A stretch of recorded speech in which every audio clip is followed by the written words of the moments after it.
Hi there, listener. You're about to experience TADPOG. Tyler and Dave play old games, and there will be plenty of game talk, but also copious amounts of crude, off-color, offensive, and immature speech. So if you are of a rather sensitive humor constitution, we're just letting you know what you're in for with this show. It has games. It has jokes. You know, just games and jokes. Take the games, take the jokes, and have a good time.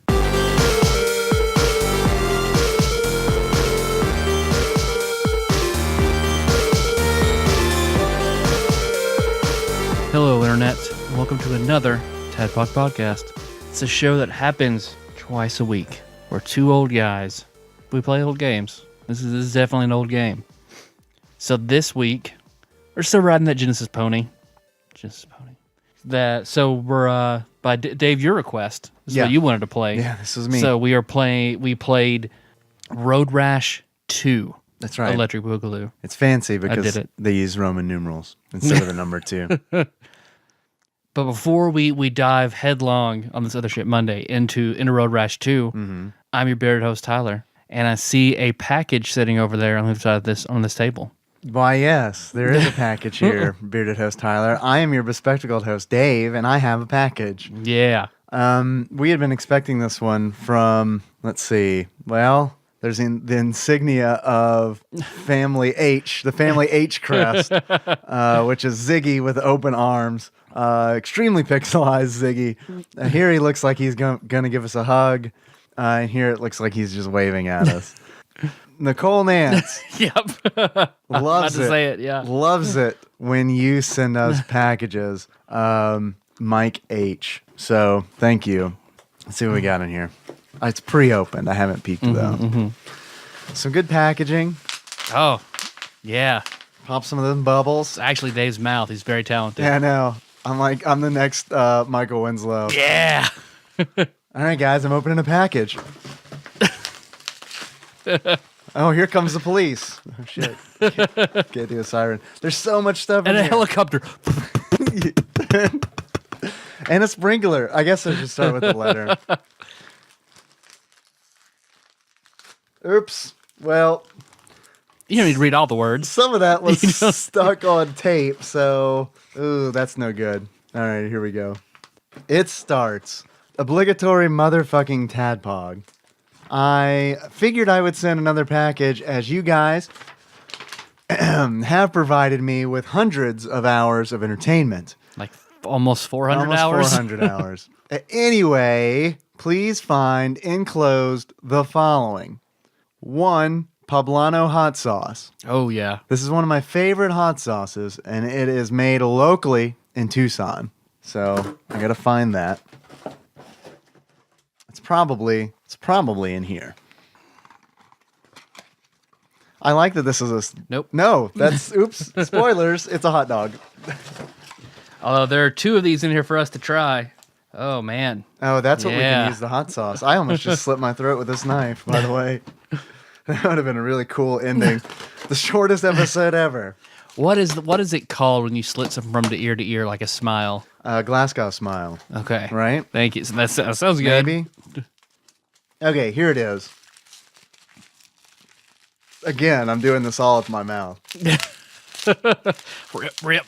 I hope it's convincing. Hey, man, there's a cat in this box. Meow, meow. I'm gonna have to bust out the knife again and try not to kill myself. The bee knife. All right.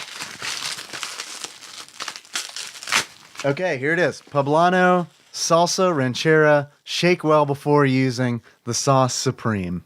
All right, found it. Thank you, Mike. Let's see. He says, also, we're going to find 3 packets of Kool-Aid. These are my favorite Kool-Aid flavors from when I was a kid. Okay, so let's see. Here they are. Man, no one's ever sent us Kool-Aid, you know? I was just know. thinking about the other day, like, when was the last time I had it? It's been a very long time since I've had Kool-Aid. Oddly enough, the last time I had it was culinary school. Really? Yeah. All right, so we got, here's favorite flavor number 1, grape bludini. Man, I don't remember unfamiliar. that. I remember blue Kool-Aid. Like if this is just blue Kool-Aid, then I get it. Let's see. Sharkleberry Fin, which is a good source of vitamin C, by the way, if you were wondering. Okay, well, on the Great Blue Dini, listed on it is changes color. Oh man, that's what I wanted to drink. Okay, so on Sharkleberry Fin, there's a photograph or an illustration of an orange, a strawberry, and a banana. It nowhere on here says that's what the flavors are, but I'm going to assume it's probably that over the shark that's also drawn on it. Yeah, because this has a peach, a raspberry, a cherry, grape, a blueberries, and an octopus. These are all seafood themed. These are Japanese. Mike H, I get it. I see what you're going for there. And then his third flavor, I actually remember this flavor from my childhood. I'm surprised this still exists. This is Purplesaurus Rex. Oh, okay, I do remember that one. The packaging is a little different. This Purplesaurus looks a little doofier than I remember. And that is grape. There's an illustration of grape and lemon. There you go. All right. Also, so he says, okay, Great Blue Dini, Sharkleberry Fin, and Purplesaurus Rex.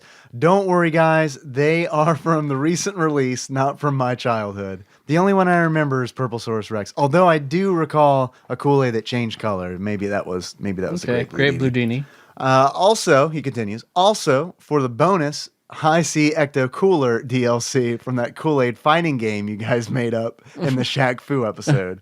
I was just about to say, I've been thinking about Ecto Cooler because they re-released it for Ghostbusters. Right. I don't see the Ecto Cooler. So, here it is. Oh, all right. Yeah. Holy shit! I'm actually really excited about this. I heard that these. So on the I don't know if you subscribe to the Ghostbusters subreddit, Tyler. I do not. They made a big deal about the Ecto Cooler re-release. And they ended up making it very difficult for anybody else to buy any because they went out and bought all of it. And you couldn't find it in stores. Much that people came to their subreddit to bitch at them for doing it. Here it is. I remember reading all these recipes on the internet to try and remake it. Because, man, it was my absolute favorite as a kid. Well, it still exists. Like, they never got rid of it. The flavor still exists. Oh. It just wasn't branded. It wasn't Ghostbusters branded anymore. Oh, I didn't even know what flavor it was. I can't remember off the top of my head. I will look it up. It was like tangerine something or... This is very warm. I am going to open it. Let me go get some cups of ice. Split it. That's a good idea. Yeah, you don't want this to be miserable? I want to enjoy. I haven't had that since I was a kid. I want to enjoy it. All right, I think it's a good idea. Also, do you have anything where you could try that hot sauce? Like you got any like chips or anything like that?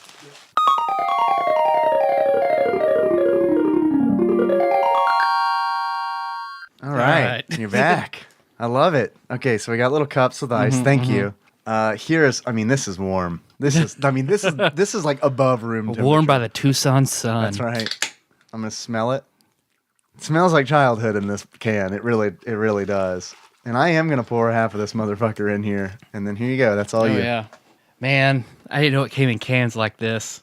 Because I was like, I guess I can go buy little juice boxes. I know. But if it's in cans, what do you think about it being in can? I mean, I think it's good. I think it's like adults. They're marketing it to nostalgia, so they need to make it for grown-ups. I agree. It's weird that I love that he sent Ecto Cooler because I almost brought Surge. We need to, man. I now want to find this and then make Ecto Cooler cocktails. What is do you have any recipes for Ecto Cooler cocktails? They've got to be out there. All right. You ready to do give this? It a shot. All right, cheers. Oh, man. Yeah. I mean, it's still pretty good. Oh, I think it's great. This brings back memories. I'm trying to find the name of what it was after it was non-Ghostbusters branded, but I can't. What is it about this? I mean, I don't even feel like it was really... I think I probably bought it the first time because it had, like, Slimer on the box. Oh, yeah, it's definitely Slimer. But I don't think I kept buying it because it was, like, the best high C flavor. Oh, so you actually... Yeah, I legitimately like this, yeah. Because I've never seen the first Ghostbusters. I've only seen the second one. So, like, this whole thing wasn't a thing. Yeah. Wait. What? I've never seen the first Ghostbusters. Wait, what? I've seen like the end part where they're talking to, "Are you the Keymaster?" And that's like basically it. Yeah. And you just probably saw that on the internet, I'm assuming. Yeah. Yeah. Oh, man. Okay. Well, look, I'm not going to tell you to fix that. I mean, I love the cartoon, But definitely fix that. Yeah, well, the cartoon was... I mean, it had cartoon Slimer, so that's fine. I couldn't get past the fact that they changed Egon. I don't know why they made him blonde with weird glasses. It was a precursor to the all-female Ghostbusters. Kate McKinnon, thank you. You're welcome. Man, I'm so bummed that Taron Killam and Jay Farrow aren't coming back to SNL. Yeah, I heard about that. I haven't been a huge fan of SNL, but it is a bummer because I think this cast is really strong. I do too. I think it's a really good cast. And I guess, like, okay, Obama's not going to be president, so I guess I can sort of see where they're going to cut Jay Farrow. But, like, Taron Killam did a lot of good shit for, like, 6 years. Yeah. So, I don't know. I don't understand Lorne Michaels. No one really understands Lorne Michaels. No one does. Yeah. No, I mean, everyone has a great impression of him, though. Yeah, that's true. I still need to listen to the WTF where Mark Maron finally gets him on. Yeah. I think only if Obama hadn't come on his show, he would have never gotten Lorne Michaels, period. I want to listen to that one, and I think there's an episode, God, I can't remember if it's Mark Maron's show or if it was an old Stern, where they talked to Norm Macdonald about Lorne Michaels. Oh, okay. And why he was fired. And that's a really cool story. I do heard wanna hear the that. clip. And hearing about Norm Macdonald, like behind the scenes of SNL, I fucking love like everything I hear about him because it's just like he is just this no bullshit kind of like this, like he would take everything to the absolute fucking edge and like stress everybody out, and then at the last minute just turn it on and he'd be there. Like he'd be at rehearsals, like not doing voices, not doing character voices, just just reading, just and they'd be really worried about it. And then like the moment they're live, he'd come on and turn it up to 10. So I did a little bit of research here. Ecto Cooler was a repurpose of High C, a drink called Citrus Cooler. And then once they were done with, I guess once Ghostbusters pulled out, it was renamed to Shoutin' Orange Tanger Green. They still wanted to get under that Slimer. God, I mean, there's no way like they could have like no one would be like, oh yeah, of course that's Ecto Cooler. They could have called it like. Yeah. And dude, when I was a kid, I man. had no idea that this was tangerine flavored. Like, I mean, Yeah. all I knew was that Slimer was on the fucking box. I guess it's ghost flavored. Yeah, I don't know. this is what ghosts taste like, right? When they catch them in the trap and it's steaming and some of that ooze comes out, that's what the ooze tastes like. A dead person's soul. This is what both Ecto Cooler and that Fear Soup from Are You Afraid of the Dark both taste like. I still think about that way too often. I hadn't thought about it until you just mentioned Man. it. Thank you. I bet I'll think about that once a month. Why? What triggers I don't that? know. I don't know. Same for that the cheese. What that cheese soup that Monterey Jack made Oh, on yeah. Chip and Dale. I still think about that randomly. Yeah. All right. I got to put this down. I also got to have to check the calories on the side of that can when we're done. Let's see. Oh, yeah. You want to try the hot sauce? Yes. You brought in some... Just 75 calories. and the whole can? Of That Ecto Cooler? half the can. Oh, okay. So what are these Pringles looking things that are not Pringles? They're very similar to Pringles. They're the Lay's stacks. They're like Pringles, but they're just a little thicker. Do you think it lays? Because that is pretty much in It's pretty much a Pringles. Yeah. can. They just Like, flared out the top and the bottom. do you think that they had a meeting at Lay's and they're like, we have to... Gotta fuck these Pringles. We assholes. have to compete against Pringles, and then half of the people were like, "No, if we follow suit, then we'll show that Pringles have won, and that we are weak in our chip game." See, but they did the smart thing. They flared open the top of the container. You can fit your hand in there. Can in a Pringles can. No, the fucking Yeah. width of that top, the circumference is the same as a Pringles can. There's no difference. No, I can fit my hand way down in there and get chips. No, let me see that. And it's slightly ovacular. No, this is the same. This No, is no way. the There's fucking no way. same as a Pringles can top. Well, whatever. I'm taking a handful. because I like them better just because they're a little thicker. Wow. It doesn't feel like I'm a thickness queen, You're Dave. Girth Brooks over here. Girth Brooks. I gotta try one. I gotta try one naked before I try one with hot sauce on it. Because in that package you handed me are some pickled sausages. We're not to those yet. Okay. Or do you think we should eat? Are you saying we should probably use the sauce on the sausage? No, not on the sausages. All right, I'm gonna try one of these Lay's Stacks original. This is thicker than a Pringle. This looks like a giant's toenail. Is what this looks like. I'm gonna try one of these naked. Oh, if you don't like crunching, skip ahead. Yeah. This is about to happen hardcore. Trigger warning. That's a pretty good chip Yeah. right there. See, because you get all the quality of the Pringle, but it's not like a delicate spider web in your mouth. All right, I'm gonna liberally apply hot sauce to this chip. There we go. That's a good amount, I'd say. Let me just pass hot sauce to you over the soundboard. Well, that's the other day. Like I did something real dumb. Oh God. Because I was making spaghetti sauce on the stove, and On it started. the soundboard. It started. It started popping. And I was like, "Oh, I need to turn that down before it gets everywhere." The knob for the spaghetti sauce is on the back of the stove. Of course, You reached over I it? reached over Yeah. it right when it popped, and you can still. This was like a month ago when you can still see on the side of my arm like it was a heavy duty scab. Like it burnt me Dang, dude. down deep. That is a nasty spaghetti burn. Those spaghetti birds. Okay. I also have liberally applied. It smells good. It does. One salsa ranchera, the sauce supreme. Founded and established September 10th, 1924. It's got to be good, or they're really good at evading taxes for them to be around still. You ready? Uh-huh. Oh, man. Yeah, that's good. I'd mix that in some salsa. That is for sure. really good. Mostly because that's like... it's got some good kick to it. Mm-hmm. And it's like... That is all the way around full flavor. Like Yeah. it is start to finish. Like that's good. Pass it back over. That is some quality stuff. I'm not done with this intro. Pass it back over, Daddy. Let me sauce up another chip.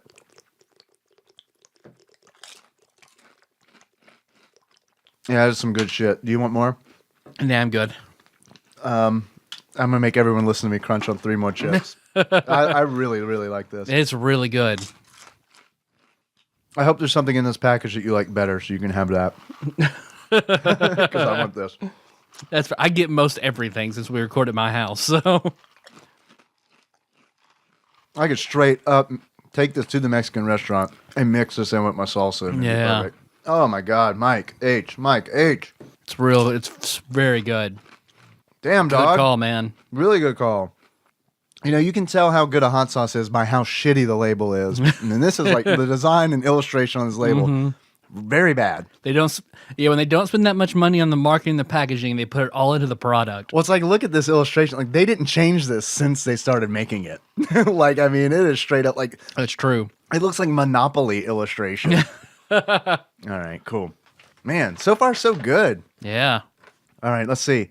Okay, so he says 1 can of Ecto Cooler. I know it's not a juice box for that perfect nostalgia moment, but I have yet to find them in my area because everybody on the fucking Ghostbusters subreddit probably bought it out. All right, some hot garbage food. So we need to find 1 Tijuana Mama and 1 Firecracker. That's what those pickled sausages are? Yep. All right. Do you want the knife so we can cut it up? Or? I mean, do you want to I'll take one and you take a bite of one, you take a bite of the other, and we'll swap? Yeah, that sounds good. We'll swap wieners. All right. I like you got it peeled like a banana. I like that. The wrapper is just I want it to look like a red rocket. yeah, it totally does. This is a big old dog wiener right here. I used to own a corgi. It wasn't this. It wasn't this size. All And the giant red hot pickled sausage, Firecracker, the original. right. So you're on Firecracker. I'm on Tijuana Mama. You ready? Yours is smaller. Shut up, Dave. All right. Some of them prefer it. I heard it's a good size. It's perfectly average. It's a perfectly average pickled sausage. Mine's bigger than the Amiibos. Yours is very big. Yours is very big on the Amiibo. All right, here we go. This is okay, but I don't want more than one bite of it.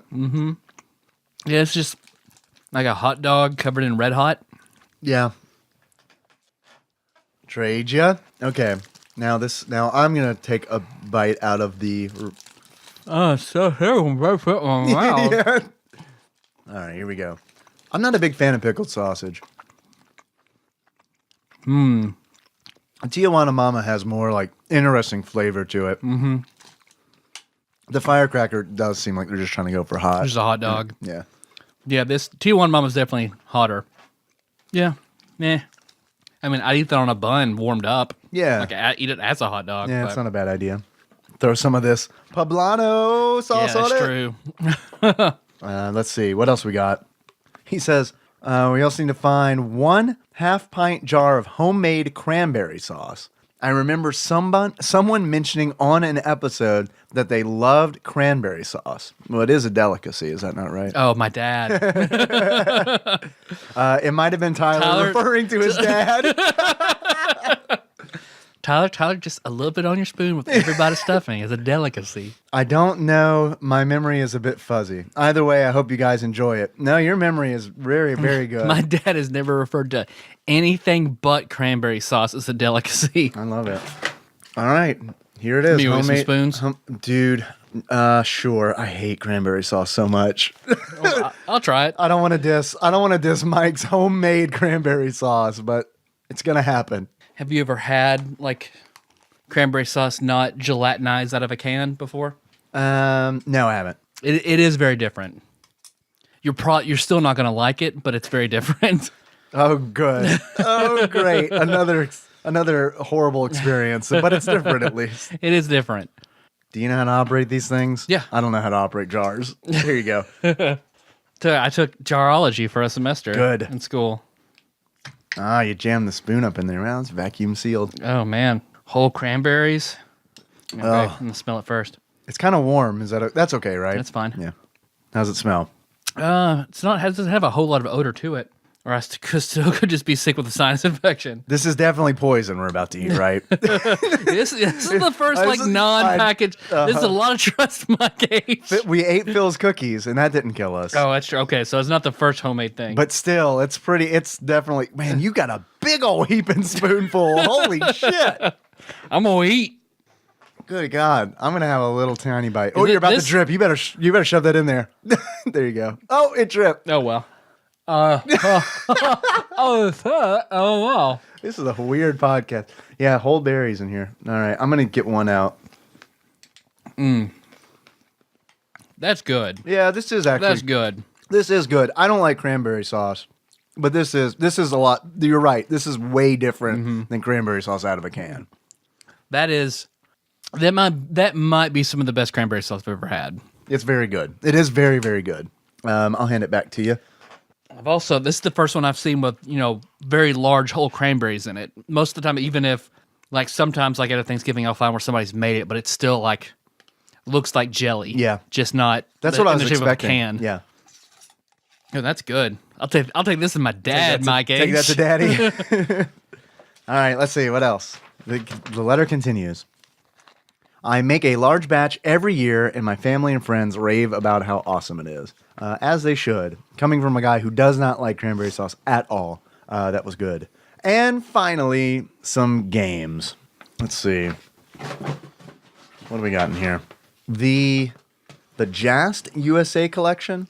This is a collection of dating sim games. Yeah! From the late 90s, early 2000s. Yeah! I remember playing them when I was a freshman in college. So 2001.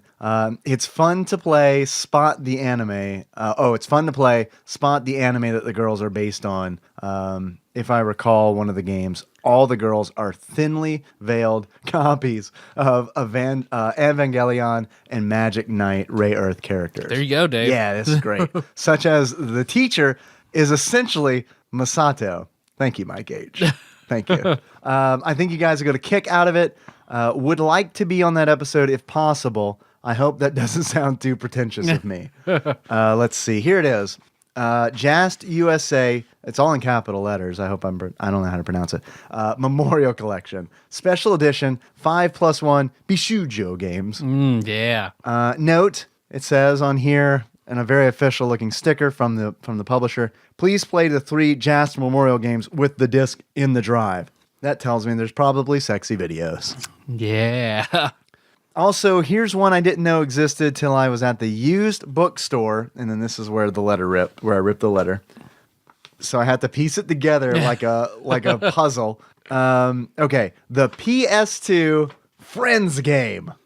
The one with Taryn has talked about this. the one with all the trivia. Here it is. I'm sure Taryn will want to be on for this one. So hey, have at it, guys. I had that for PC, but it was stolen from me. So I'm glad that's there. Do you know who stole it from you? I do know who stole him on it from me. blast. Nope. All right. They're also the same crazy person who I think gave us a 1-star review and tries to get onto the TADPOG Instagram and start shit. I got Just you. an absolute crazy person. I understand now. I wouldn't have pressed had I known. So yes, he says, I'm sure Taryn will want to be on for this one. I am sure between her and Tyler, you will ace it. I have no doubt in my mind that is 100% true. Even though she did not win Friends Trivia, That's she's true. probably She got like 5th place. she's still pretty good. I mean, yeah, she's all right. Also, I have some Princess dice bags. Consuela, average at Friends Trivia, Banana Hammock, Taryn Land. Here you go. Have a dice bag. He sent us some. nice. He sent us Crown Royal bags. I love it. I'll bring it to Dragon Con with me, Mike. I appreciate it. That's good. Thank you. This is enough to like hold one set of Chess X dice. Yeah, that's nice. Since Dave likes to use these in place of intro stories, here is one. Here is one of mine. Okay, so he says my kiss number is pretty low, around a 5 or so.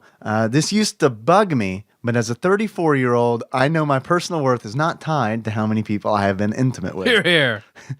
When I was at Anime Expo back in 2003, I was cosplaying Shuichi from the BL anime Oh man, Ooh, I'm pissing off some anime fans and Mike, who sent us this lovely fucking package. Gravitation, is that right? And this fangirl comes running out of nowhere, filled with girlish delight and glee, totally fangirling out Shuichi and glomps. Essentially a drive-by hugging, glomps me hard, and then gives me a kick quiz. Oh my god, a kick quiz. That's the name of my next Final Fantasy character, Kick Quiz. She gives me a quick kiss on the lips and ran off again. And that's the story of my first non-relative kiss. I love it. That unknown girl certainly was a confidence booster. So thank you, random hot girl from Anime Expo 2003, who gave me a massive boost to my self-esteem, and to Tadpog for giving Made me me time. wear that Sweetie costume for 6 months straight, Right. hoping it would happen again. Until it fell apart in tatters.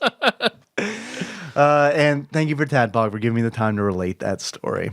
Signed, the bloody-handed Otaku Jack of Ziggy Moons, Mike H. It was a very, very, very nice package. That was a fucking awesome very package. nice package.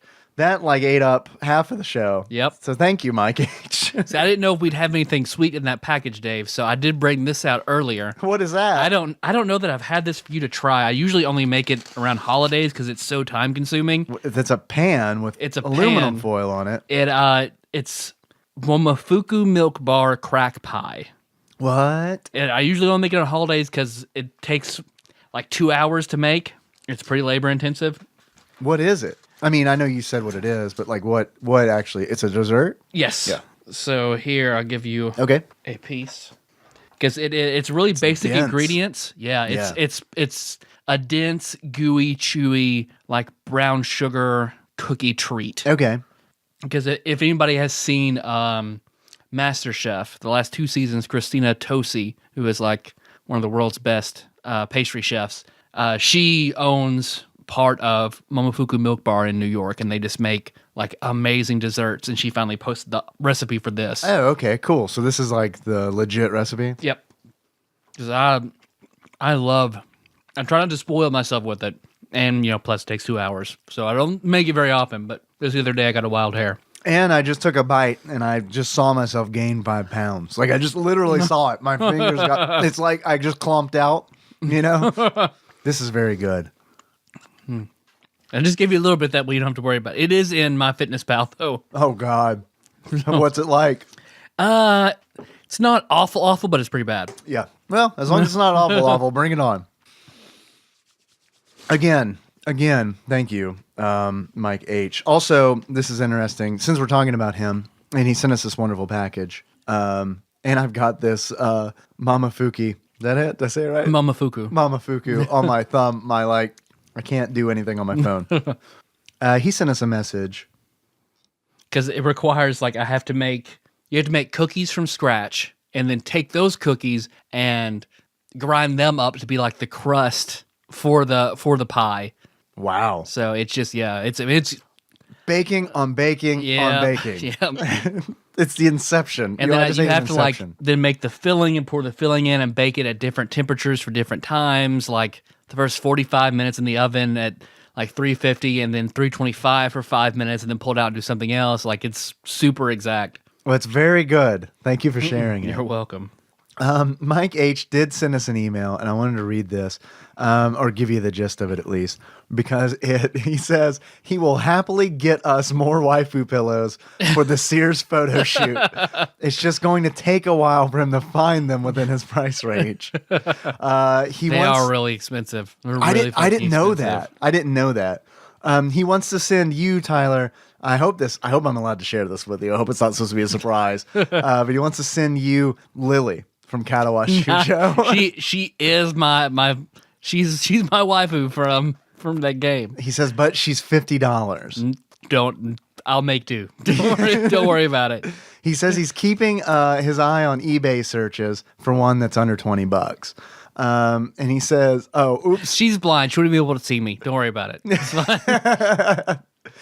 He says, "Any requests, or should it be a surprise?" Oops. Well, I guess I could spoil that. Let's see. He says on Road Rash 2, I feel it's the better of the three because I asked for feedback on which Road Rash we should do. 2 is what we settled on, obviously. Yep. That's the episode we're doing right now. And he says that this makes me really worried. I can't remember who it was, but I recall someone wanted to guest host on the Road Rash episode. Oops. And he says, Josh? Ryan? Oh, well, either way, I told Ryan about it, so it's not Ryan. I know it's not Josh. Okay, so I don't know who it was. I don't remember who it was. I feel bad because I do feel like someone probably at one point did say, yes, I want to be on that. But this is Road Rash, not Road Rash 2, probably. So. We are very bad. I am very bad at remembering requests like that. Mike also asks if I have a request for a waifu pillow. I'll make it very difficult for you.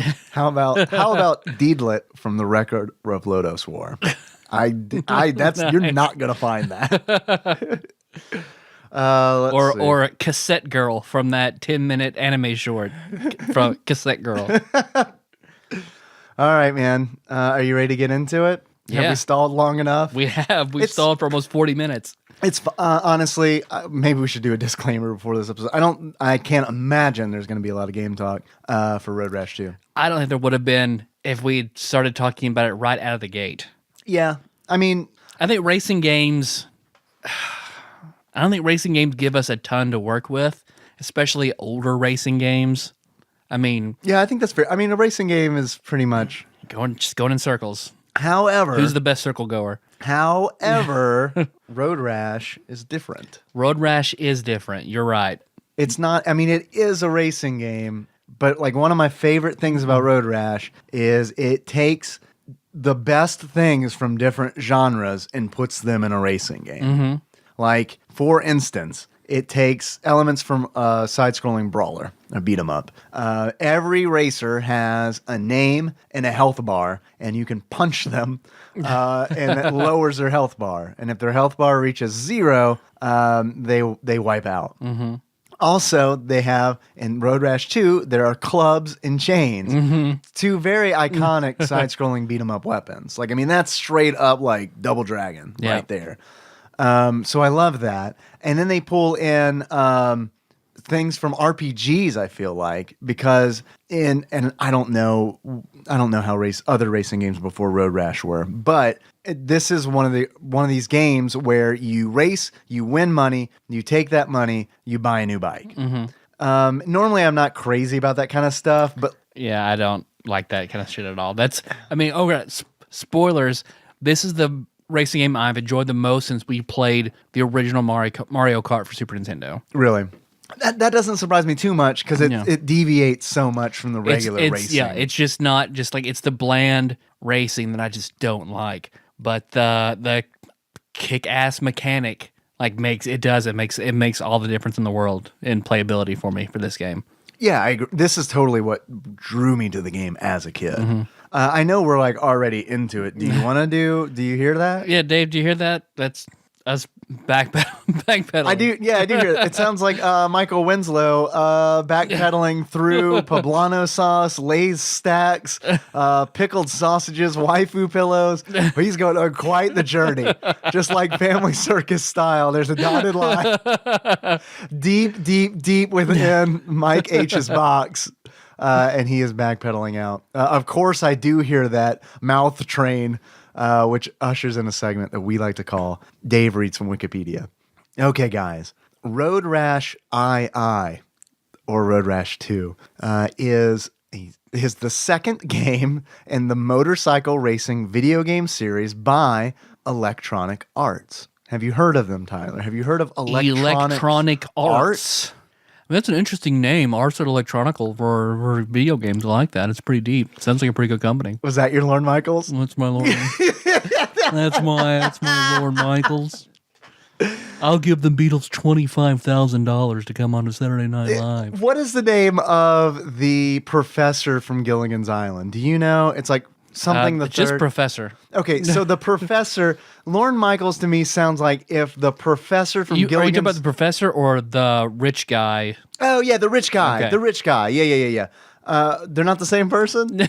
Nope. Oh, okay, cool. Well, the rich guy... Because the rich guy wears the sailor's hat and the blue blazer, and Right. the professor has he's the handsome professor who's always making shit out of coconuts. Oh, okay. Yeah, I mixed them up. I really honestly just know Gilligan and the Skipper. That's all you need to know. Like that, I feel like that's good. Okay, the rich guy from Gilligan's Island, fucking Kermit the Frog. That's what Lorne Michaels sounds like to me. I just burned every bridge. I just threw away every chance I had. You're not going to make it on SNL now. Damn it. Damn it. Unless you do like Will Ferrell and present him with a suitcase full of Monopoly money. Is that what Will Ferrell... That's what he did in his sounds like his a Will audition. Ferrell move. Yeah. Where it's only funny if it's presented properly. Like that is not funny in itself, I feel like. There was because Jim Brewer was talking about having to work with Will Ferrell, and that he's brilliant and funny and a nice guy, but he has no off switch. So he's constantly there's no just chilling out with Will Ferrell because he's just always on in a character pushing some weird extreme. So He sounds like a fun guy. yeah. So yes, Electronic Arts. This game was released for the Sega Genesis. It is based heavily on the engine and sprites of the first game. Road Rash 2 introduced several new features to the series, including bikes with nitrous oxide injection and varied weapons. And then that's pretty much it. That's pretty much the intro. Even Wikipedia doesn't have a whole lot that they can say about this game.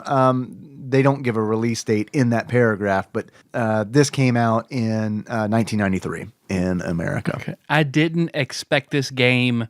I didn't remember it being funny.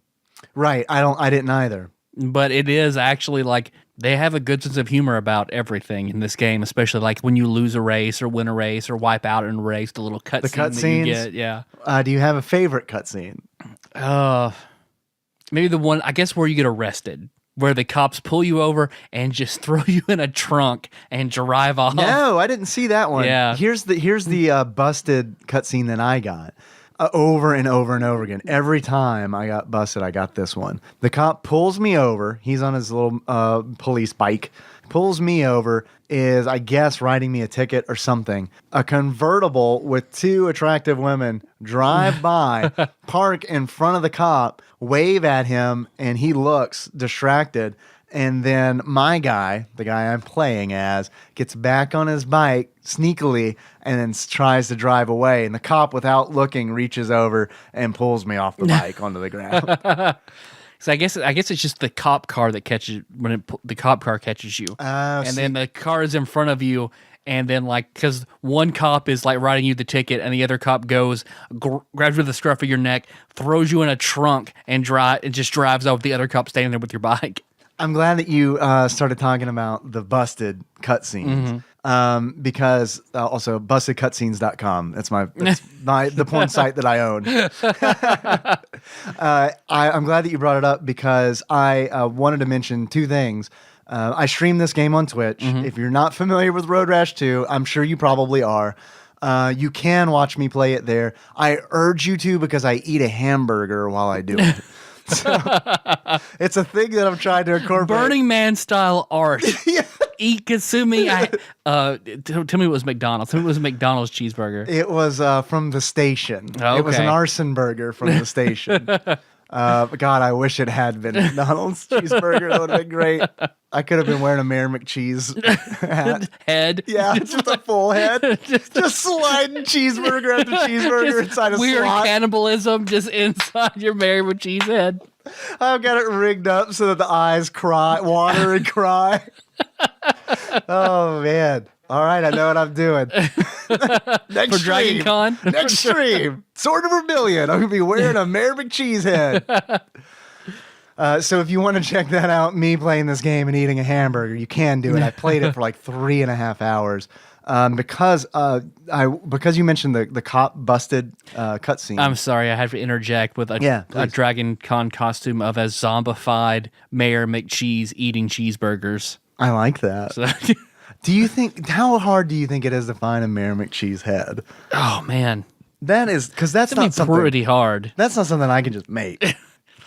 Yeah, because man, I can only imagine like having to get like chicken wire and do like No, I paper can't. mache. No, I and, like can't it would be do like that. a whole big thing. Oh well, the paper mache I could probably do. I was imagining it as like a foam head, something light, but maybe paper mache would be lighter. I do like the zombie Mayor McCheese. Well, I guess got a week to figure it. Yeah, I know. I've got plenty of time. I also thought it'd be interesting to do like. Have you seen this at Dragon Con? I don't know if it's existed. I'm sure it has because it's so like low hanging fruit. Like doing the mini deaths of a red shirt and then like just having like all these different like red shirt deaths from the original Star Trek episodes. That'd be a good group costume. Yeah, I think that would be pretty cool.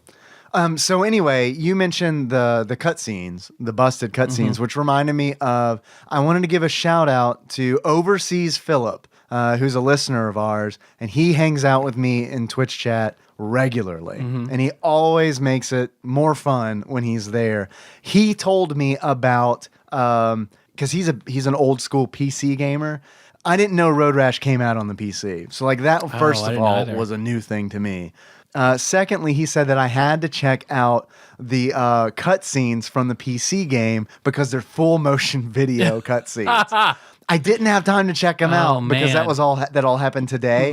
But I'll have a link to it in the show notes so that we can all check it out. He sent me a link and everything on YouTube. Oh, that's awesome. So I miss that. It's always like the full motion video stuff was always like, hey, are you tired of doing porn?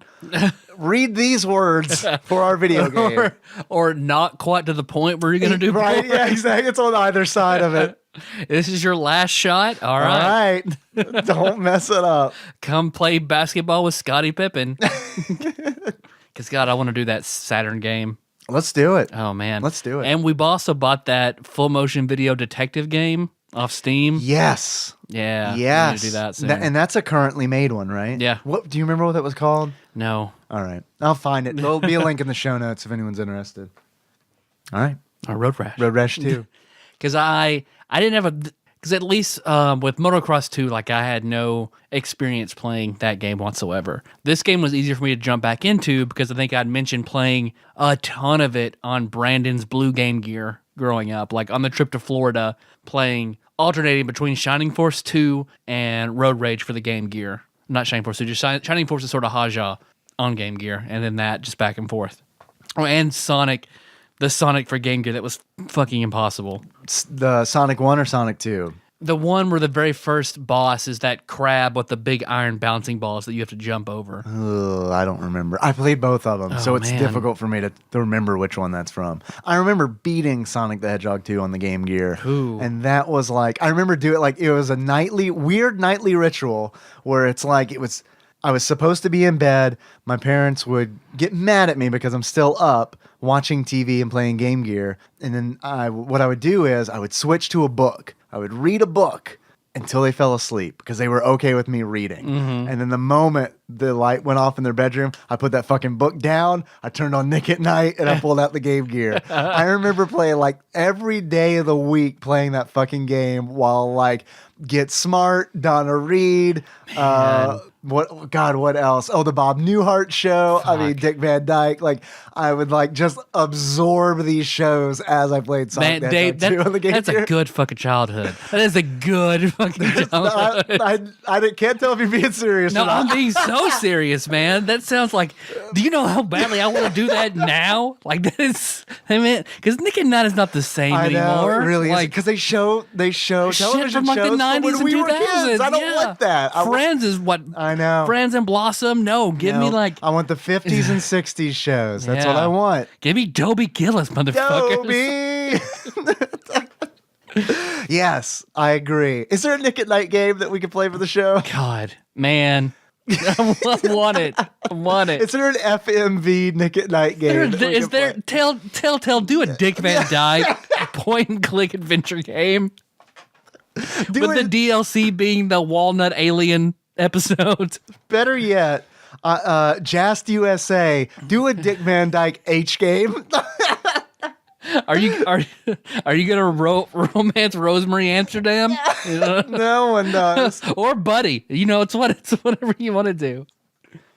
Oh, the guy who played Buddy was very rich. Did you listen to Dick Van Dyke's biography, his autobiography? No, I listened to his interview with Mark Maron that was really, really good. But I love Dick Van Dyke because maybe it's because I liked the show so much. I loved and still love the Dick Van Dyke show. yeah, man, everything.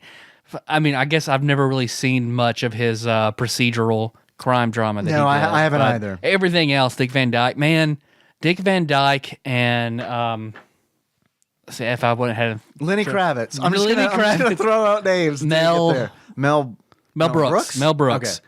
are like, man, they're the last two like touchstones of like a different like a different comedic subset of humanity. Sure. Like they are such everything. Like some of their stuff, it's like, you know, you look at it, it's like, okay, it's old, blah blah, but Right. like you watch it, it's still good, and they're still like such good people just to listen to.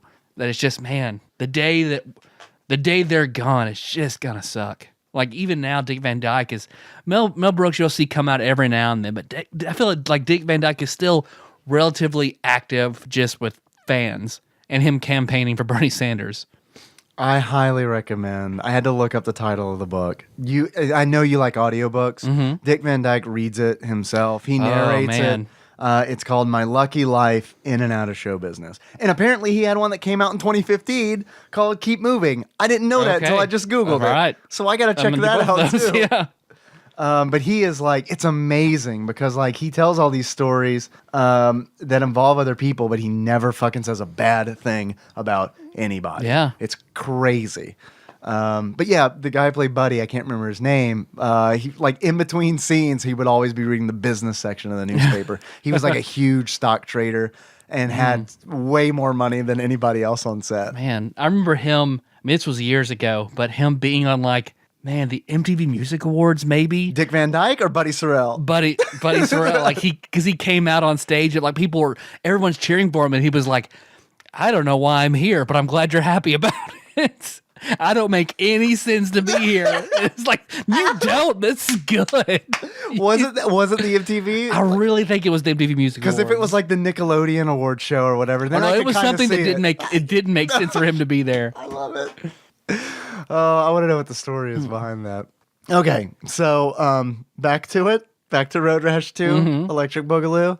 Okay, so humor. You talked about the humor in the game. Is there, so from a guy who does not like racing games very much, what else did you enjoy about this game? I guess just really being able to like where it's just not straight racing that you can like there is like it really hits the repetitive button hard in that you just I mean it's like all right we're gonna play this game you're gonna lose a lot of races and suck and you're gonna have to like essentially grind in a racing game in order to like get further in it. I think that sucks. Do you remember when I said that I feel like this game pulled from RPGs? Okay, there you go. That is the part. Yeah, and here's the analogy. Every race is an encounter. Yeah. You win the encounter, you get gold / dollars, and you turn it in for better equipment / a new bike. Dylars? It's Dylars, yeah. Because that part, I played it till that started to bug me. And then I was like, oh, I get it. It's just this for the whole rest of the game. You have to do it. You do but have it's to just do like, it. you got it was fun for a while. Yeah. Like being able to like, because that's what frustrated me about racing games. It's just like, I just want to fucking run a car off the road or do something to like other racers. Then that's what was fun about Mario Kart, like Wipeout, things like that. Racing games that I can sit down and play. So this has that element, and it's even more satisfying element that you just punch somebody or steal, because you can't, like, you have to steal their weapons in order to get the club or the chain. Right. Public Enemy #1 always has a chain, which I, for the longest time, did not know what PE No One is. Like, I did not know. It's a woman. I was like, I don't get it. I don't understand. I didn't get it either. And then finally, like on stream, I was like, oh, Public Enemy #1. I'm so smart. Bite of hamburger. Chomp, chomp, chomp, chomp. But yeah, I mean, yeah, it's just that is very satisfying, and it keeps it fun for a while. Keeps it 100. Keeps it 100 until Keeps it 60. until it's like until you hit the law of diminishing returns, and it's just like, oh, okay, well. Did you find it odd that the motorcycles do not make noise? I didn't really play with this. I listened to the soundtrack some, but I didn't play with the music on a whole lot. Because there's a lot of, oh man, you poor bastard. You didn't just bask in the glory of the soundtrack. Man, I expected like, okay, road rash, beating people, like racing. I expected like some good heavy metal rock. Yeah. As opposed to this weird bullshit that we got. Like, it is not. I thought it was bad. A lot of them are like up tempo white man blues. Yeah. And plus pipe through the Genesis. No. Doom doom doom doom doom doom doom doom doom doom doom doom doom doom. Got to do like a tinny. No, fuck it. The music is very bad. The music is very, very bad. The sound, I think the sound in general is not great. The motorcycles are silent. I don't remember that. I'm straight up going to be honest. They just took all the baseball cards out of their all the tires, so you can't see them coming when they're going to hit you. Like, let's make it silent. Take your baseball cards out. See, I thought maybe that we were ghosts. That's kind of what I thought. Maybe we were ghosts, like racing to heaven. Ghosts that have learned from ghosts how to interact with physical objects, so you can still like. Yeah, exactly. No. The bike. Well, right. Yeah. Well, everything's a ghost, I guess. The cops are ghosts. It's the Phantom Train. It's a new version. It's the modern Phantom Train or motorcycle. How are we going to get all these racers to heaven? How about we just have a race to heaven? I have a question. This is very serious. What did you name your racer? Tadpog. I'm glad that you named yours Tadpog. I assume that you would. Generally, if I'm playing a game for Tadpog, that's what I do. I know that. I thought about that. I was like, well, Tyler's going to name his Tadpog clearly. That's what he always does. So I wanted to name mine Gooter Sandwich. Because of what Jacob posted on the Facebook group and the Stranger Things font. Yeah. I love that Stranger Things generator. I fucking love it. And yes, Jacob posted a Gooter Sandwich logo from it, and it's the best fucking thing that I've ever seen. So yes. Also, I don't want to take credit away from Harold Arthur, who originally gave us Gooter Sandwich, right? So I wanted to name my racer Gooter Sandwich. The problem is it was too long, and I figured it was going to be too long. But the beauty of it is it was long enough to make Gooter-san. So I raced as Gooter-san. Oh man, and if it one was of the us are a best. sensei of a dojo, that's Gooter-san. Gooter Nichan, Gooter Senpai. I should have got Nikki in. We could have been Gooter-san and Gooter-chan. And raced split screen.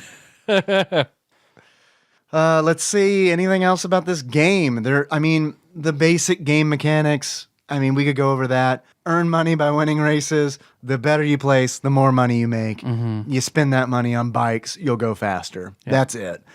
You can repeat races. Like Tyler was saying, that's the part of the grind.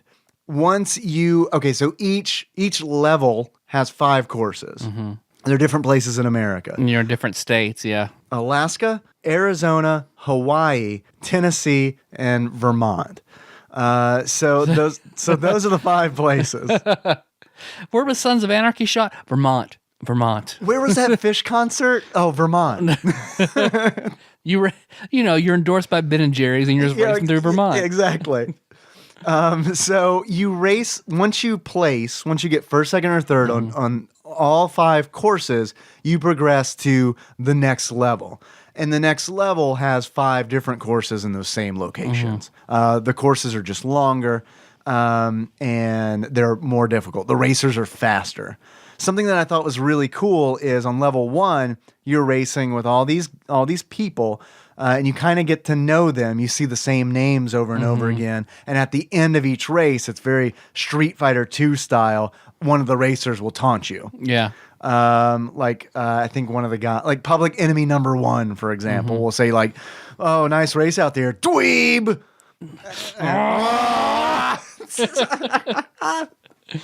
So you kind of get to know these characters.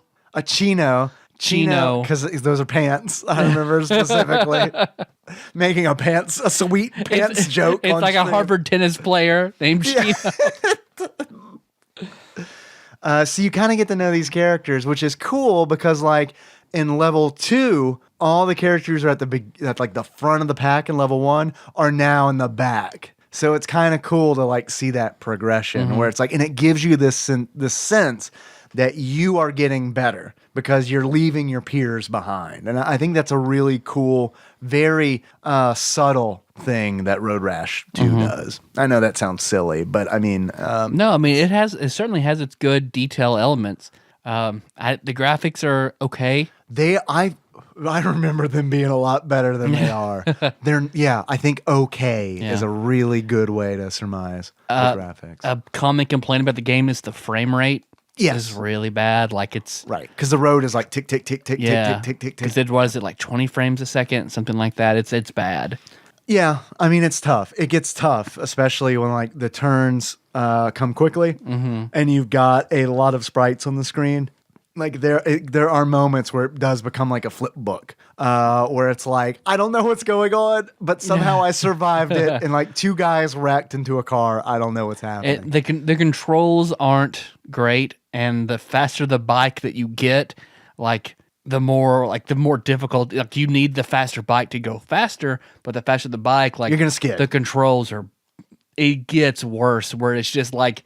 The challenge becomes trying to balance the fast bike with the controls because you need the faster bike to win. Right.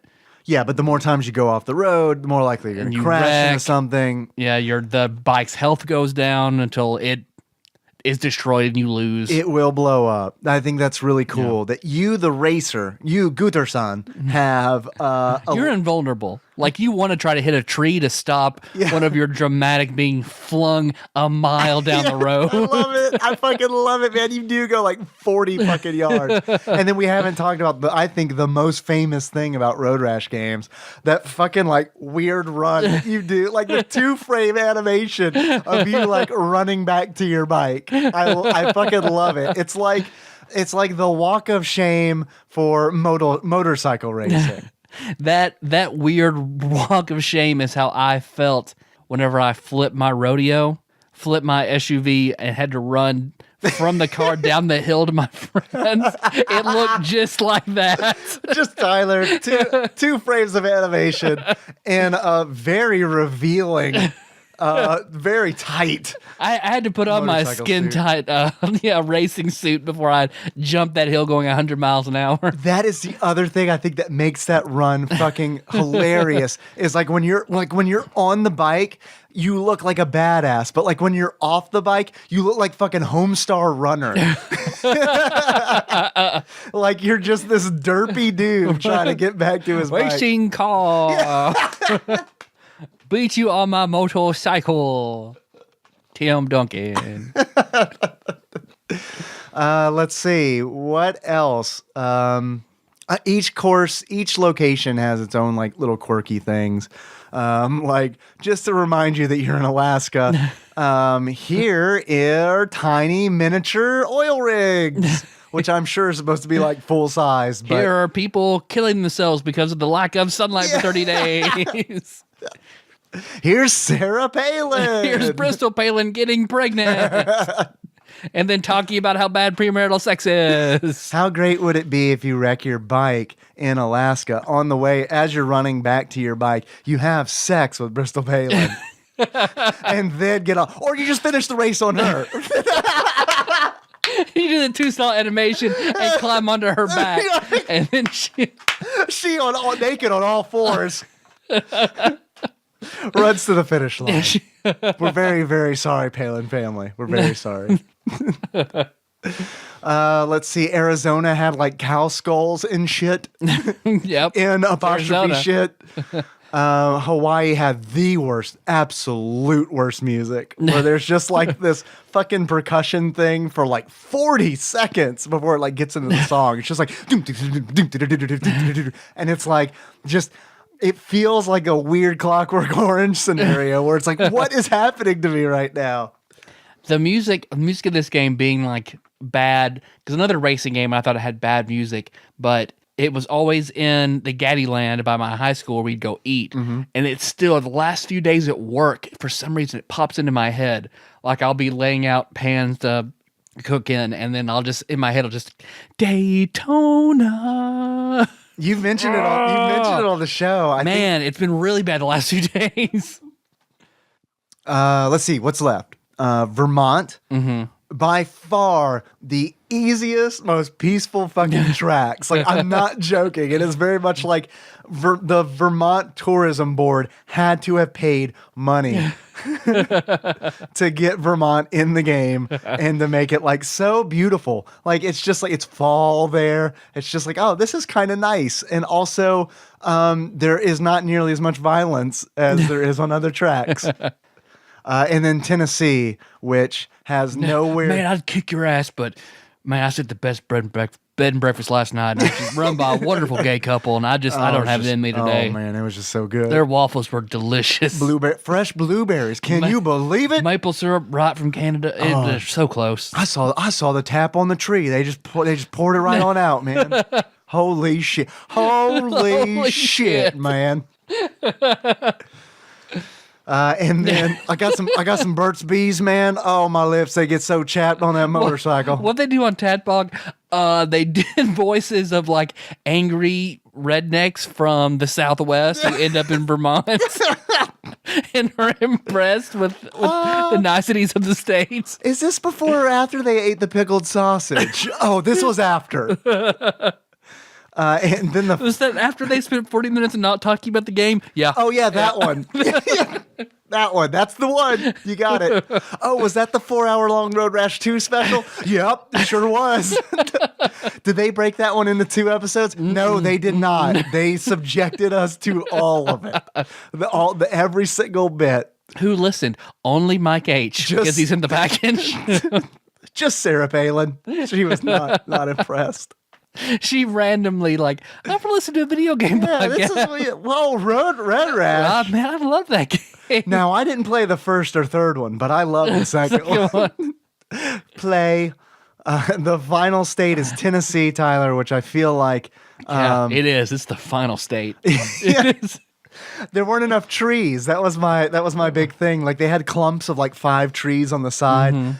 driving in Kentucky and Tennessee is just like fucking tree line. Like it's just tree lines on both sides. Every now and then you find a depressed, flooded area, and then there's more trees. That's what I feel like. Yeah, they got it. Let's see. Anything else? Bueller? Anyone? You have any achievements? I do have some. I've heard the final level is basically impossible. I haven't. I did not get that. Did not get to it. I almost got to level 3, but I kept dying. I qualified for every fucking course except for one, and it just wasn't happening. And then Henry woke up from his nap, and then Graham and Pop came over to see him. So at that point, had to call it. I would have played this game for longer than I did. And I swear, I played it for like 3.5 hours. I easily could have sat there for 3.5 more hours and been entertained and had I'd been fine to get up and eat and eat another hamburger and pee. And I would have been fine to continue playing this game. No shit. This is one of those games where I could play this game for hours. And it's comforting. The grind is there are some games where the grind is just comforting. Yeah, it's therapeutic. Final Fantasy VI. I get it. I can walk around the edge of the Tyranitar forest and just grind. So uncursing the curse shield, never a problem. I just kind of enjoy it. So I swear, there's something zen in grinding in video games that you enjoy. You have to enjoy it. Bravely Default. I did not really appreciate the story repetitiveness, but in Bravely Second, which I'm playing now, I love that grind. I fucking love it. I love ooh, I unlocked a job. Let me get it to max level right now. And I'll just grind and grind and grind until the job's max level. And then it's okay, let's move on with the story. That was therapy for me. The past 4 hours of just grinding has been a wonderful experience. I do have some achievements. Do you have achievements? Do you want to split them up? I do. I have 3. I have 3 as well. I will start with my weakest. My first achievement, Tyler, is where the club at? Where the club at, Tyler? Where the club at? And in order to alternatively, magic stick. Yeah. Is that your achievement? Please tell me you have an achievement called Magic Stick. It could be now. So wait, I'm going to change mine to In the Club because I like that. In order to unlock In the Club, you have to, Tyler, steal the club weapon from one of the other racers. And I think that is so satisfying. I love that feeling when someone swings their weapon at you and you're like, nah, bitch, this is mine. And I'm going to kill you with it right now. I love that feeling. My other one, level 20 monk, and that is beating all 5 courses of a stage and never picking up a weapon, only punching. Just fists? Yep. I love it. Did you know that you can essentially charge a punch? No. Yeah, if you hold up in the attack button, which I think is C, you raise your fist up and you just ready it. And then if you go by you're somebody, Thanos with the Infinity Gauntlet. You're just absorbing the energy of everything around you, and then you're doing the spirit Goku the spirit bomb. You just release the button and then you whap. We didn't talk. You can kick too. Can you? Is that part of your achievement? What if you just kicks? Punch or kick. Punch or kick? Just not a weapon, dude. Because every part of a monk's weapon is a body.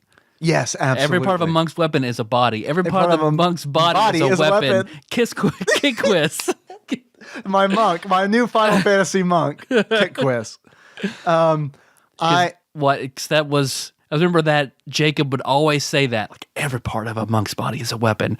And whenever his monk got charmed in D&D and had to attack my character, he made sure he hit me with his dick. I had to hit me with his dick. He critically hit me with his dick, and I had a scar across my chest. That was the longest con that he set up, I feel like. Yep. Because he's just waiting, oh, I'm going to get charmed. Oh, I'm going to get it. I'm going to hit with my dick.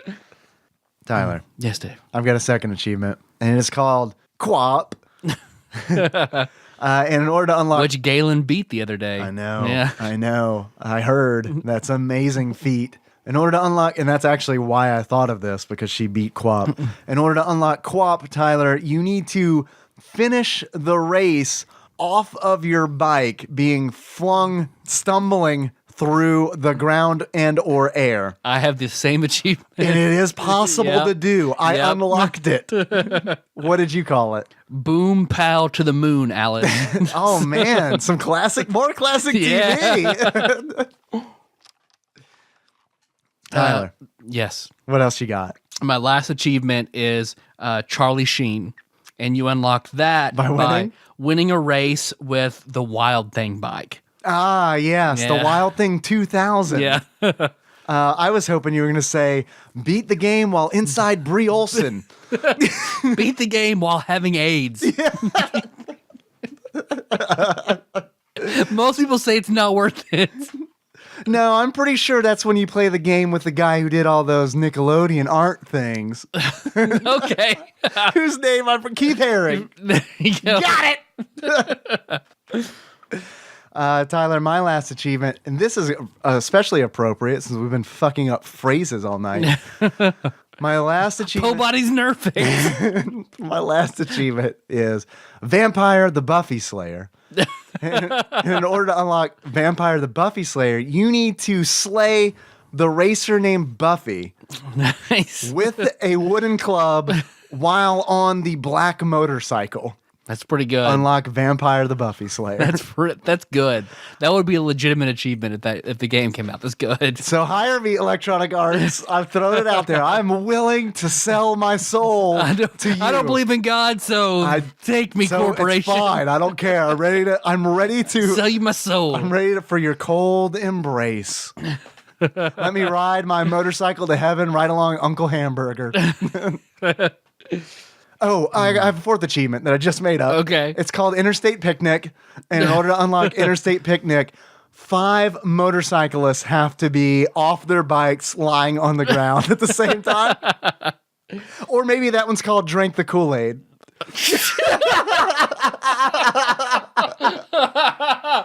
Oh man, that was good. Oh man, I can't tell you how cool it is to just die on the road with a bunch of people. to just fully believe in something and then be made fun of on a podcast years later. Oh man. But seriously, what I was going to say is, in no connection to anything, is how good it feels to kick another racer into oncoming traffic. Yeah. That is one of those, boom, gotcha. Oh man. So that's the best achievements we've done in a long time. I was trying. I was shooting for the moon, Tyler. So even if I fell short, I'd be amongst the stars. I'm going to sneak into your house at night and write that in your yearbook and see if you ever notice. I won't, amongst the 200 times it's been written. And that's what I said to Justin McElroy when I asked him to come on the show. All right, Tyler. I have a couple questions for you. Is there anything else about this game you'd like to talk about? Nope. All right. Tyler, Yes, Dave. if you were to give this game a beard that sums up how you feel about it, what kind of beard would it be? I'd have to give it the spiky white beard of Clay Morrow. Who is that? That is Ron Perlman's character from Sons of Anarchy. Oh, I haven't seen Sons of Anarchy. I have not either. I had to look this up on IMDb. Have you just is there any reason you haven't seen it? Is it just a time thing, or is it not interesting to you? Everyone's talked about it so much, so I want to see it because everybody. It's such a good show. You need to watch it. Yeah. But I don't know. The subject material isn't something I'm super interested in. Right. But I do want to see it. So I'm this weird. It has a lot of actors I that love I Kate like. in it. Segal. I love her. Yeah. I love Ron Perlman. You know that. He needs to be Cable in Deadpool 2. Yeah. He fucking has does. to be Cable. That is Ryan Reynolds playing off of them playing off of one another would be amazing. It would be. I know people are saying he's too old to be Cable. Fuck that. He's a fucking time traveler. You don't even. Yeah, man, you're right. It's true. Don't even. Tyler, Yes, Dave. if you were to give this game a pair of glasses that sums up how you feel about it, what kind of glasses would you give I have it? to give it the black riding sunglasses of Jax Teller Jax Teller. It's basically the main character from Sons of Anarchy. Dove real deep into that Sons of Anarchy. Yep. Didn't you? Scroll down 2 clicks into that IMDb page. Tell me a little bit about Jax. What's his deal? He looks like he would be on The Walking Dead. As a zombie or As like Daryl's brother. Merle? Are they related? I don't even remember. Is he on The Walking Dead? Is it the same guy? No, it's not. Okay. Daryl's brother on The Walking Dead is Merle. Merle, the guy who was chained to the top of the roof in the the first season. Okay.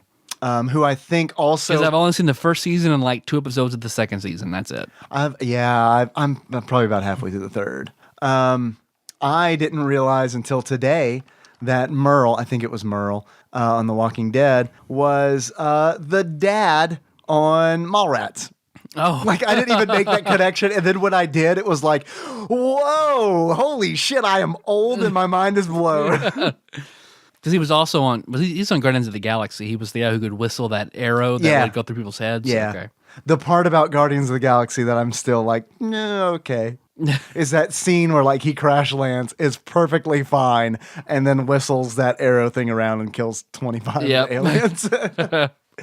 Yep. Whatever. I still love it. Yeah. No, it's still I think that's good. one of the strongest Marvel movies. I 100% agree. And I have high expectations for Guardians of the Galaxy 2, and that is not a good thing to have. Because like I went into Guardians of the Galaxy 1 with such low expectations. Yeah. And then it like really went well and beyond those. I mean, because you're the only person I knew that like knew anything about them before the movie. Because I was like, who the fuck is Rocket Raccoon in Marvel vs. Capcom 3? Yeah. And I didn't know much about it, honestly. Yeah. But I'm psyched about Kurt Russell. Like that is Oh, is he playing He's supposed to be Star-Lord's dad. Okay. Which from what I understand, of course I haven't seen the movie yet because it isn't out, but they're kind of fucking around with comic book canon.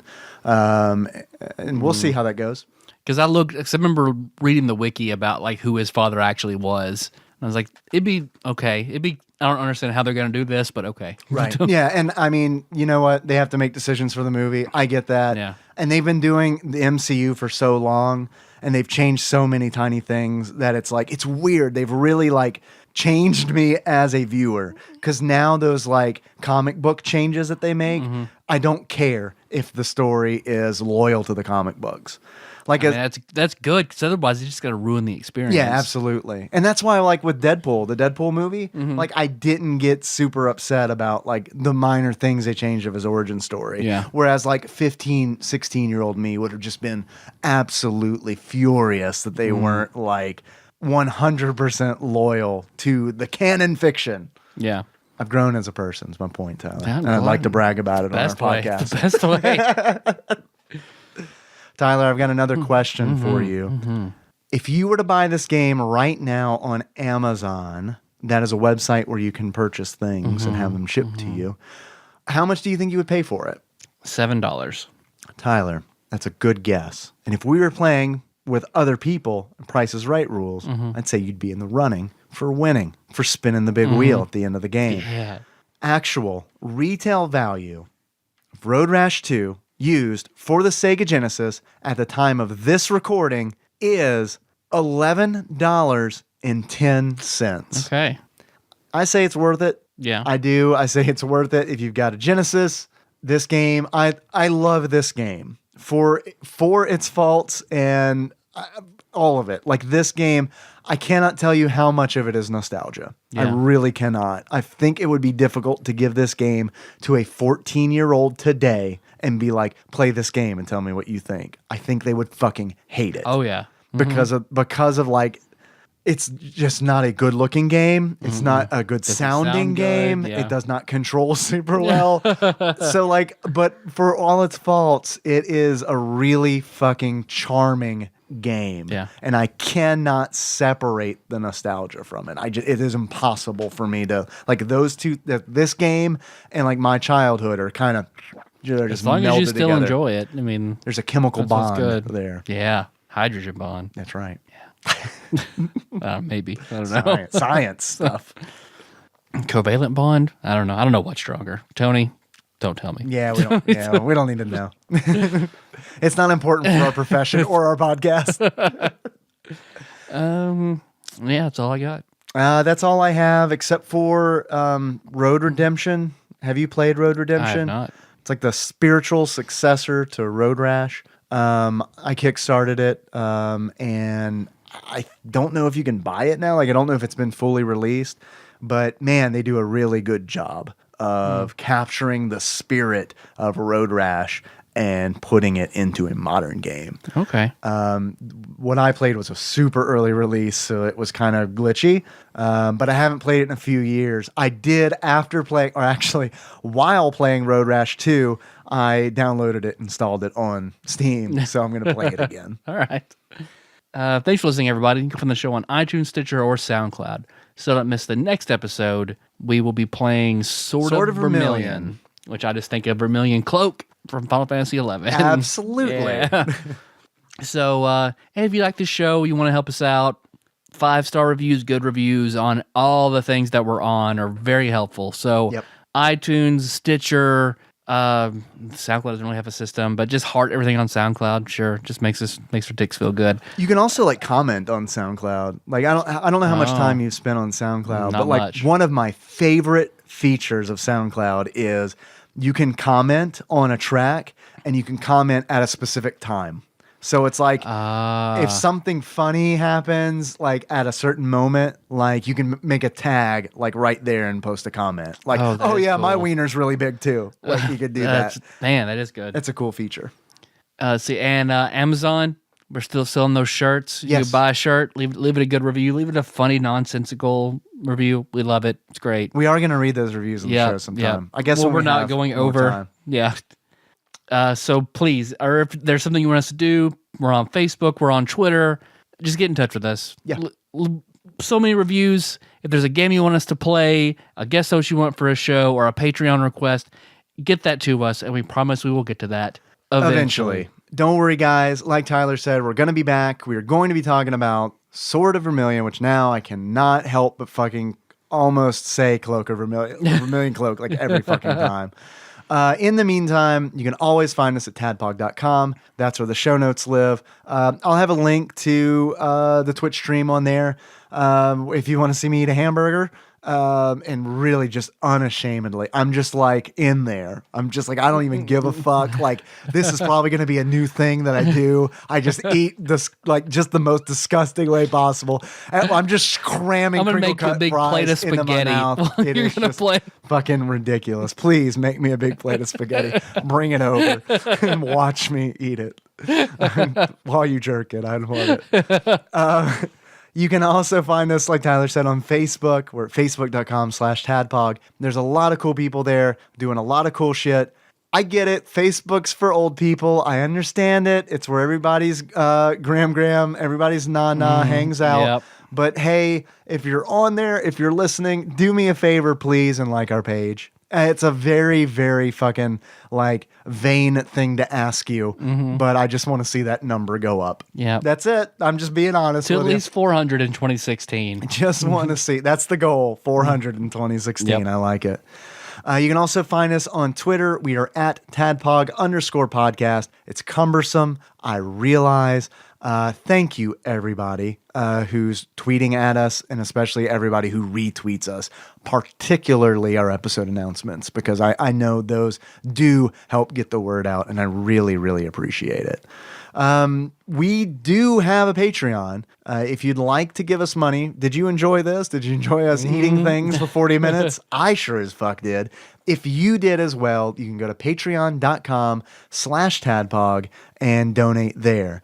I'd like to take a moment and thank Micah Purdue, that's our very own Exalted Lord Micah of Purdue, for upping his pledge recently, keeping that penny train rolling.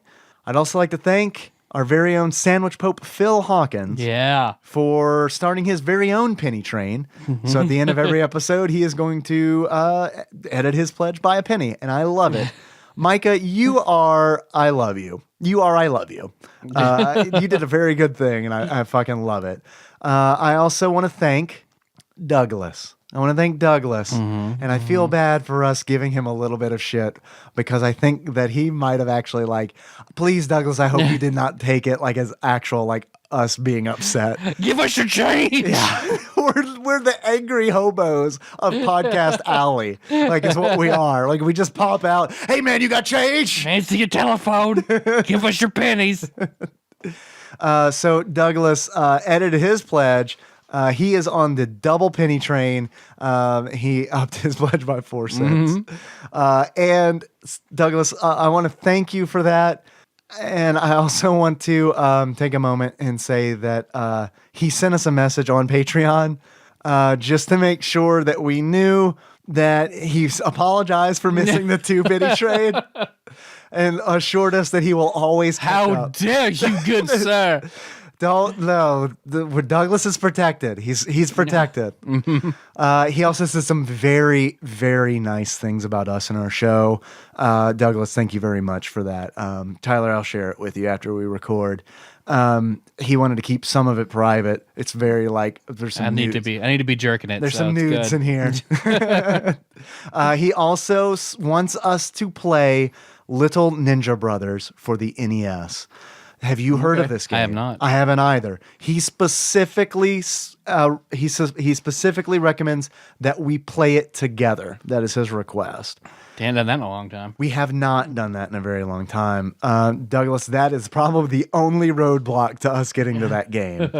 Because beyond recording the show, Tyler and I never see each other. Yeah, not true. But hopefully we can make it happen. We will add it to the list. I love the sound of a game called Little Ninja Brothers, which is the alternate title to Teenage Mutant Ninja Turtles, I guess. Little Ninja Brothers. Which, granted, we still record twice a week, and it's still like 5 hours a week. It's 5 to 6 hours. I see you more than I see anybody else. Yeah, that's probably accurate for me, unless I live or work with them. That is absolutely the truth. That's how sad it is to be in my mid-30s. Yep. I also want to thank... I love having to thank so many people for Patreon donations. I want to thank our very own blooded-handed otaku, Jack of Ziggy Moons, for also upping his pledge on Patreon, on top of sending us fucking marvelous packages. Thank you, sir. You can call us if you want. Yep. 270-883-2555. Leave us a voicemail. Try to keep it under 3 minutes. Or you can send us a message to that number, and I promise that I will fuck it up. You can also send us something. If you want to join Mike H. sending us... You can send us, a wonderful package like that. Yeah. Or a piece of shit package. Or a shitty package. Yeah, it's whatever. Whatever you want to send us, send that to TADPOG Studios, care of Nicole Nance, Paducah, Kentucky, P.O. Box 3785, Paducah, Kentucky, 42002. We have an Instagram. Oh, I love it. That's the fancy version. Join us, please, on Instagram. It's the flourish of your arm that made that. Instagram. We're all your dreams. Well, see, I was kind of growly, so it was like, that's the orc version. Instagram. Welcome, Grunt. Into the Instagram with you. Into the Instagram. At TADPOG_podcast. And our theme song is Moves by Sycamore Drive. Yep. Link to that track can be found in the show notes at tadpog.com. Yep, I love it. Hey, you want to close this out, Dave? Like Lorne Michaels. All right. So until next time, Tropical Capricorn. Now your fridge is burned. Yep. We'll never be on it. Never. All right, now we'll do our best Molly Shannon impression. I'm 50. Oh, man, I haven't thought about that character in a long time. Because I'm sassy and I'm 50.